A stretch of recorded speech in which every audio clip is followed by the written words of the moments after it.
Okay, korang pernah dengar tak herbarium? Ataupun kalau korang budak biologi, for sure lah pernah buat at least sekali dalam seumur hidup kan. Apa tu herbarium? So herbarium ni adalah sampel pokok yang dikeringkan untuk dijadikan rujukan. Herbarium ni memang syarat-syarat dia yang perlu nak jadikan satu sampel yang lengkap, dia kena ada daun, batang, bunga, buah dan biji benih, supaya lengkap lah dia punya taksonomi dia. So macam mana proses herbarium ni? So dia daripada kita ambil pokok, kita akan presskan.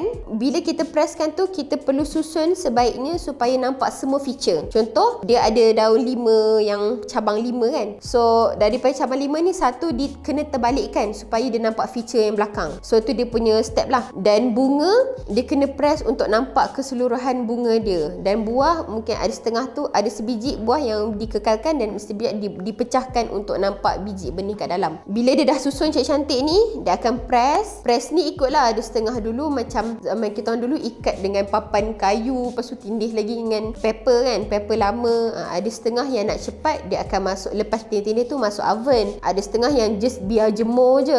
Yang setengah biar jemur tu yang bila buka berkulat sebab tak preserve betul-betul.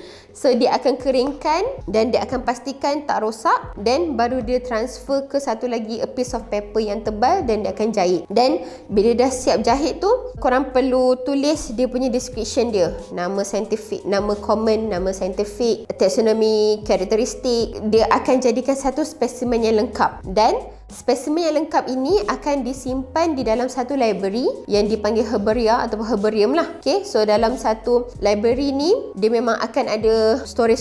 Dia akan simpan mengikut, ada setengah sistem dia simpan ikut family, ada setengah ikut alfabet. Kenapa kena buat herbarium ni? Sebab kita nak preserve ataupun kita nak kekalkan supaya generasi akan datang akan tahu maklumat pokok terkini. Sebab bukan semua pokok akan kekal selamanya. Kita biasa dengar pasal haiwan pupus, pasal binatang-binatang ni pupus, tapi jarang kita dengar pasal pokok-pokok yang pupus. So untuk mengelakkan generasi akan datang untuk tak tahu pasal kehidupan pokok-pokok yang generasi terkini atau yang sebelum ni, so dia akan simpan sampel-sampel ni untuk dijadikan rujukan. Dan macam sekarang ni pula, teknologi kan dah makin advance. So ada setengah yang simpan DNA. So DNA pun dia akan store untuk kegunaan akan datang. Sebab bila dia ada simpan DNA ataupun dia akan simpan spesimen ni sendiri, ada kajian-kajian yang boleh dilakukan dari sudut dia punya penggunaan dia ataupun kandungan dia, apa khasiat dia yang akan digunakan pada masa akan datang lah. Ada setengah juga digunakan untuk tahu population. So bila dulu, bila orang test banyak, tapi sekarang bila cek balik dalam hutan, mungkin bilangan dia dah makin kurang. So itu salah satu kepentingan lah kenapa kena buat herbarium.